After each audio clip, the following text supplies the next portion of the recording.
Hey everybody, Jake here from Bearded Gear, and I've got a first impressions to do for you on the Cold Steel AD15.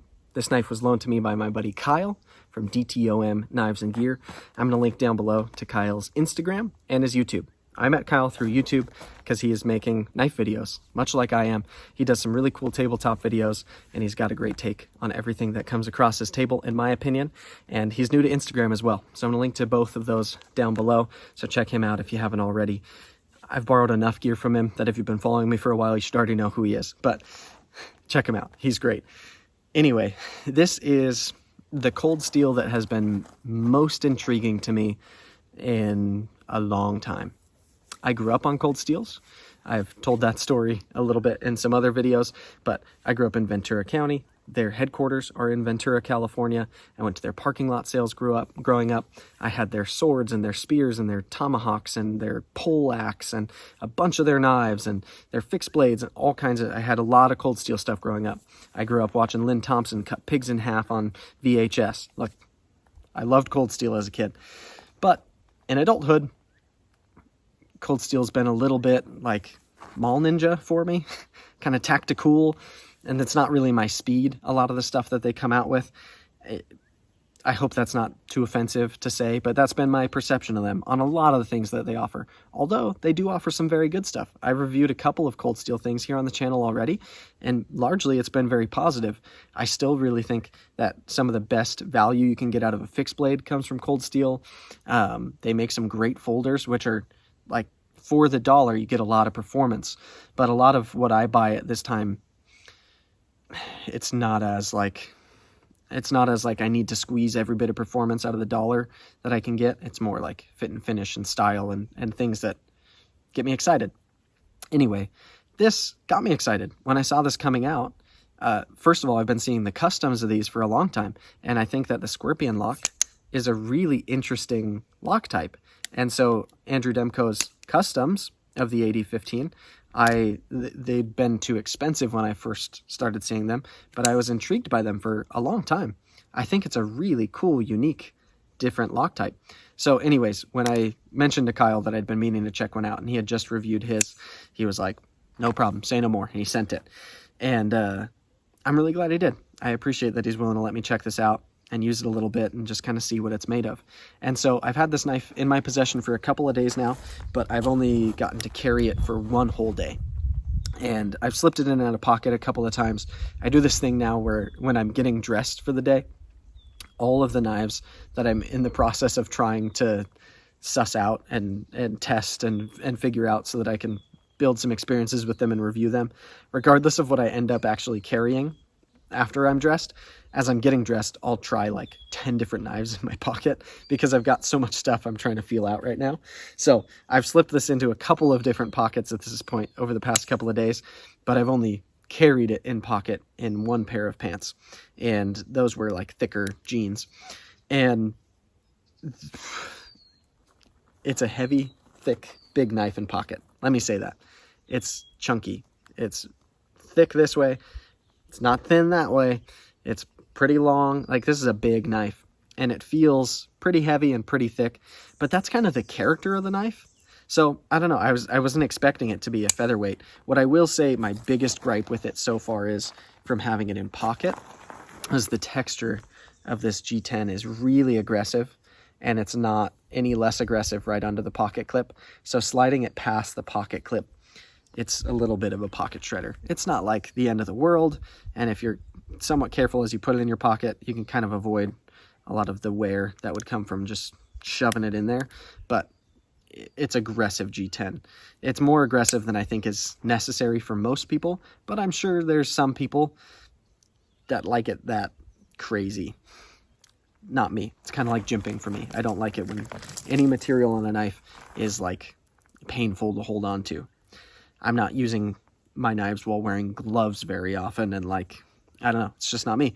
So other than getting it in and out of pocket, once it's in pocket, it carries very well.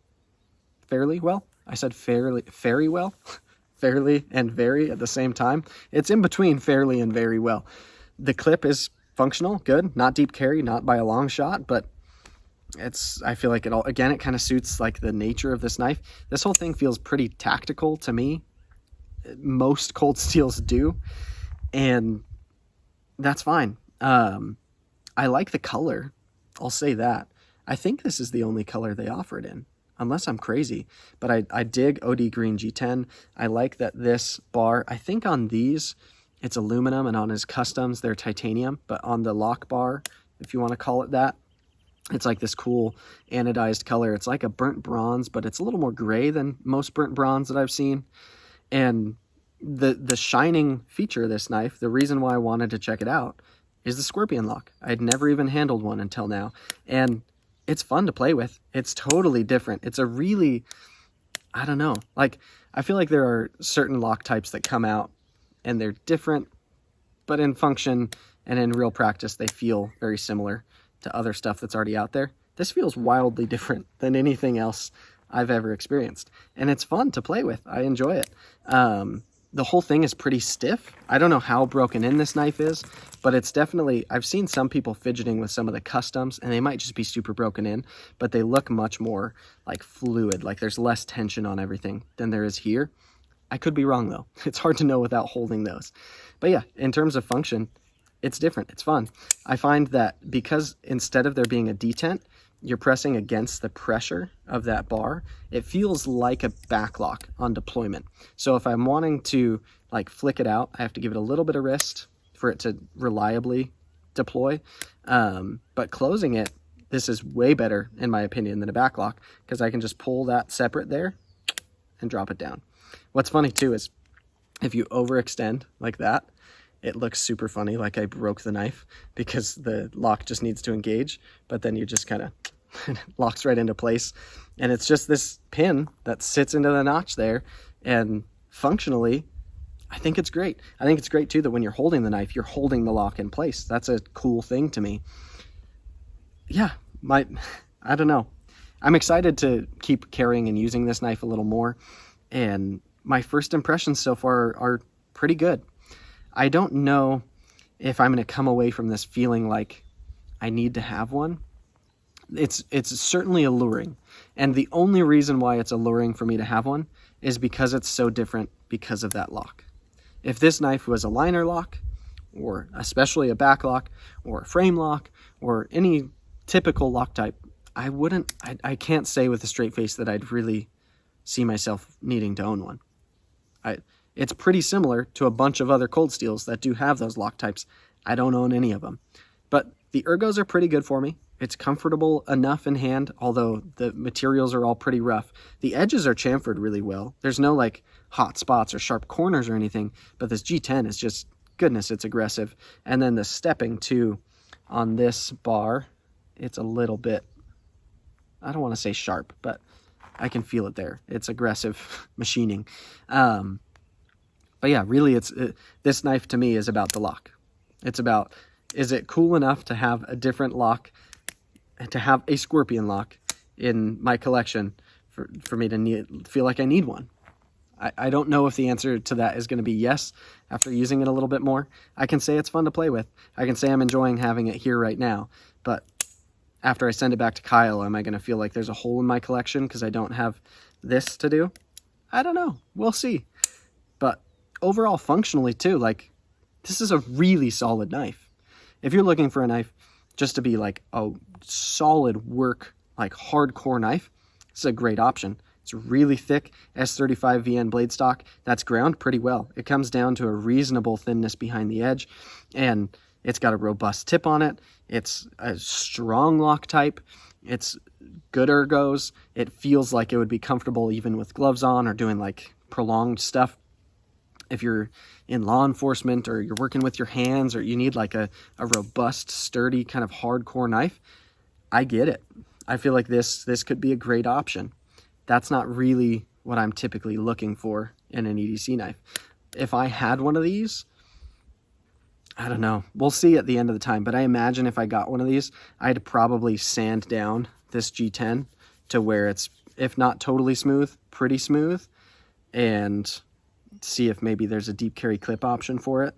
And then I might be like, oh, this is actually like a great EDC knife. And I know some of the customs, they're not like this super checkered rough G10. A lot of them are like smooth titanium and other cool options that I've seen, but those are a lot more than the Cold Steel version. So we'll see, time will tell. But my first impressions are that it's a lot of fun and it's well made. I don't have any quality concerns with this. The action is fun enough. It's not like an action to write home about, but it's fun to play with this lock type. It's totally different while still feeling really, really solid. So there you have it. Those will be my first impressions of the Cold Steel AD15. And within about a week, I will have a full review on it to share with you as well. So be on the lookout for that.